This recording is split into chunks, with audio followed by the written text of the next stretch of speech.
Hello and welcome to my tutorial for downloading Zoom.us onto your computer and getting it up and running to start screencasting and hosting a conference.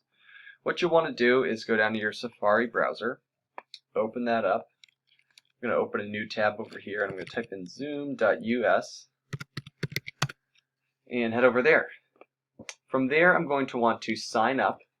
It's free. You'll scroll down and sign in with Google down here. I'm already signed in and registered under my account, I believe, let's see, I think it's under JD Cruson. So I can set up there. And then I'm going to want to make sure I have it downloaded. I'm going to go back to the home page by clicking on the Zoom button there. I'm going to go over to Solutions, Meetings and Chat under the Products section. Click on that. And I'm going to want to make sure I've got it downloaded. So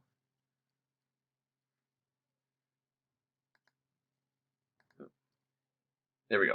I'm sorry, I want to go over to Resources and hit Download Zoom Client.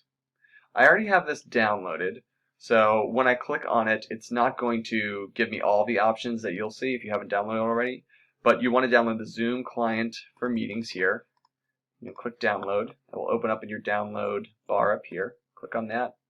Double click on the zoom.pkg, and the package will run a program to determine if the software can be installed, yada yada yada. Click Continue. This will take you through. I already have Zoom installed, so actually this program installer, you can just click Continue and follow through. It's going to open up the program for me automatically. Okay. What I'm going to want to do is I'm going to want to sign in once that program is open. To also open the program, you could go to the top of your search bar, very top right, click on that with the spotlight search, type in Zoom.us, and then find the application from there, right here, double click on it. It will give you the same option. You're going to want to hit sign in, and you'll use your sign in with Google and use your school learning project account. When you click on that, it will take you to a new page. You'll choose an account to continue to Zoom, and I'm going to choose John Cruson, jcruson@learningproject.org. I want this page to allow to open Zoom.us, so I'm going to hit allow, and Zoom is open. So I'm going to move it around here. This is what you'll see every time you log on to Zoom. You'll see 4 options for new meeting, join, schedule, share screen. Then there's up at the top, there's some options up along here with home, chat, meetings, contacts.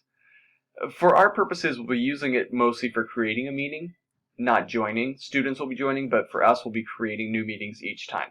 I'm going to click on Create New Meeting.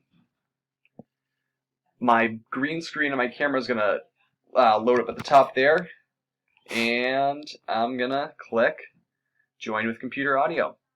And I'm using the computer audio. I'm in here, and I've got my Zoom call going. My meeting has started.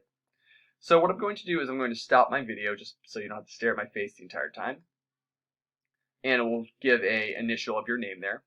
I can choose to mute myself down here at the bottom.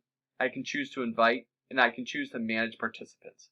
When you're using Zoom, you're going to want to open the Manage Participants bar every time so that you can see who's in your call. Right now it's just me, John Cruson, the host. I can choose to mute myself over here or choose to continue recording. I'd like to go back down to the bottom. If I just mouse over the screen here in the center, it will give me options at the bottom, and I'm going to create an invite section. So I'm going to invite different people to my meeting for the day. I can do this by using an email link. I can also go down and create down here, there's a meeting password, and if I go to the top and click info up here, there's a meeting ID. This is what I want to use. So your two things you want to remember is if you click your information up here, you want to copy your meeting ID, which is this number right here, and then copy your password as well, and that's what we'll be using to post to your students each time. So you'll tell them, use my number digit meeting ID here, and then the password to log into the Zoom meeting each time. Okay? That's what you'll need to know. So that's opened by this little, once your meeting has started, this little information button up there. There's a lot of options over here. When participants are in there, they can raise their hands. You can choose to mute them all, and we'll go over that at another time, but that's basically how to find Zoom online, download it, open it up, and begin a call. And remember, your information for your meeting is under that I section up there. That's new and unique each time, so you'll need to post that each time. Let's see if I can start my video again. Thanks so much.